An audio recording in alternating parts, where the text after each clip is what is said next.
sicuramente. Va bene, Mondo, se vuoi. Sì. Allora, dando per contato che siamo in genere d'accordo, almeno così ci siamo sempre detti, che l'indipendentismo non dovrebbe avere colorazione. A volte però si prendono delle decisioni per cui sembra che la colorazione conti, quindi l'ideologia conti, nelle scelte di unione o di distacco. In più approfitto del concetto di velocità del raggiungimento dell'indipendentismo.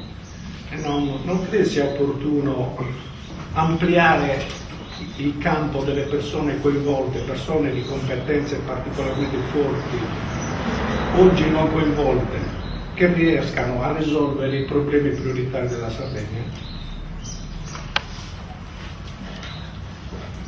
Anche questa è una domanda molto importante che mi sono posta io in tante occasioni, e cioè cosa dobbiamo fare? Dobbiamo limitare i processi di sensibilizzazione alle espressioni dell'indipendentismo organizzato e anche profondamente conflittuale che ci fa retrocedere, perché noi facciamo un passo avanti e tre indietro, un passo avanti e tre indietro.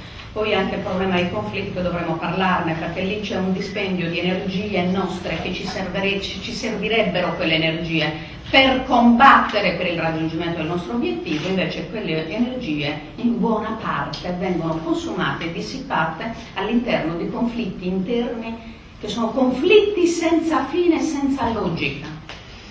Per cui aprire questo fronte è importantissimo, è determinante. A chi aprirlo? Allora, primo problema: quanto conta oggi l'indipendentismo diffuso e che è fuori da tutto l'indipendentismo organizzato? Questa è una componente determinante, perché la maggioranza degli indipendentisti sardi, quelli che hanno la consapevolezza politica di essere degli indipendentisti per definizione, non militano nelle formazioni. Quindi un messaggio veloce, un'apertura urgente va fatta a quel mondo che non si ritrova nell'indipendentismo organizzato. Abbiamo noi movimenti vecchi, movimenti giovani, tutto quel che si vuole, però si è creata quella sorta di diffidenza, più che diffidenza, di scarsa convinzione. Quindi dobbiamo lavorare su questo fronte. Inoltre, ampliarlo a chi? Dove sono i sardi? Con chi militano i sardi? Oggi la maggioranza del popolo sardo è iscritto ai partiti. A quali partiti sono iscritti? Sono iscritti ai partiti italiani. Ma è possibile che siano tutti così italianisti questi sardi che militano dentro i partiti italiani? E perché non proviamo da indipendentisti a farci una domanda molto semplice e scontata? Perché sono lì e non sono con noi? Questa è un'anomalia. E che relazioni dobbiamo avere noi indipendentisti rispetto a quei sardi che militano dentro quei partiti? Io sono per creare ponti con loro, perché non devono stare con loro, devono stare con noi. E allora come fare a convincerli? Progetti concreti. Ci vogliono progetti concreti. Noi sappiamo, ed è vero che noi il programma ce l'abbiamo. La mia attività politica da indipendentista in tutti questi anni, che è pubblica ed è trasparente, perché è stata pubblicata prima in un blog che poi si è trasformato in un sito che è visitatissimo, perché i partiti italiani, i movimenti italiani che operano in Sardegna e non solo, entrano nel mio sito a vedere che cosa succede qui in Sardegna, che cosa vuole la Zucchetto, che cosa vuole quell'indipendentismo. Questo sta avvenendo. Quindi molte operazioni che io ho fatto squisitamente politiche sono state condivise da sardi politici che paradossalmente militano i partiti italiani. Vi dico nomi e cognomi: SEL,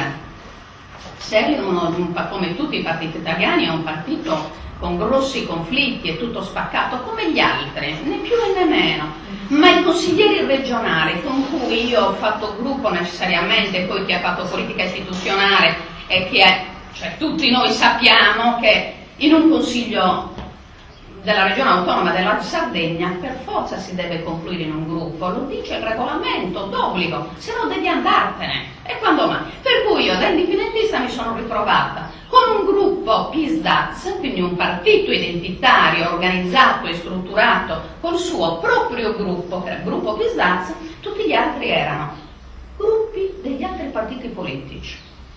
C'era anche il gruppo misto, però nel gruppo misto uno deve dire: ci devo entrare, cosa mi succede? Succede che con tutta probabilità la mia politica, la mia azione politica viene inibita e schiacciata prima. Come faccio? C'è di tutto, c'è della destra che non mi farebbe neanche respirare. Quindi io devo crearmi una situazione ottimale che mi aiuti a portare avanti il mio progetto politico indipendentista. Ebbene, così nasce da subito un gruppo con componenti progressiste italiane. Io ero una delle tante forze, ma io ero la forza indipendentista. Poi l'abbiamo sospeso per problemi interni in questo gruppo. Quel gruppo è stato ripristinato come SEL, Sardegna Libera. Perché? Sulla base del nostro lavoro politico. SEL ha condiviso l'80% delle mie battaglie, non mi ha lasciato da sola nei momenti peggiori. Quando abbiamo fatto la battaglia su 1000 fronti, il lavoro, anche l'identità, per dire, SEL ha manifestato nel Consiglio regionale delle forti sensibilità. La battaglia sul Galsi, i primi ad averla appoggiata, che è la battaglia anticoloniale, SEL, nel Consiglio regionale. Per cui questo è un piccolo esempio per rispondere alla tua domanda. Noi dobbiamo rivolgerci ai sardi, noi non dobbiamo ripetere l'errore che dobbiamo parlare agli indipendentisti conflittuali, per i quali ogni occasione è buona per far chiasso, per denigrarsi gli uni con gli altri, oppure per che cosa? Per attivare e per incentivare una pratica terrificante che esiste nel mondo indipendentismo e che non ce la siamo inventati noi pratichiamo un'imposizione dello Stato italiano che è il cannibalismo. Così neanche si scomoda lo Stato né a inventarsi nessun complotto, perché smettiamola con la storia dei complotti, perché non ci crede più nessuno, perché siamo uomini e donne di pace. Noi vogliamo portare avanti le battaglie democraticamente, faccia pari, non ci nascondiamo. E allora, invece noi che cosa facciamo?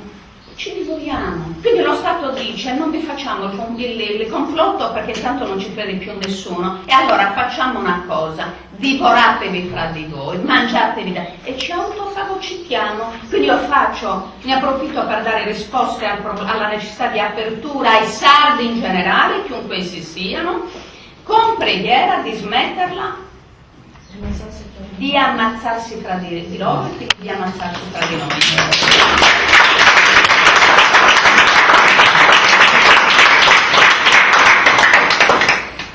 Mi scuso.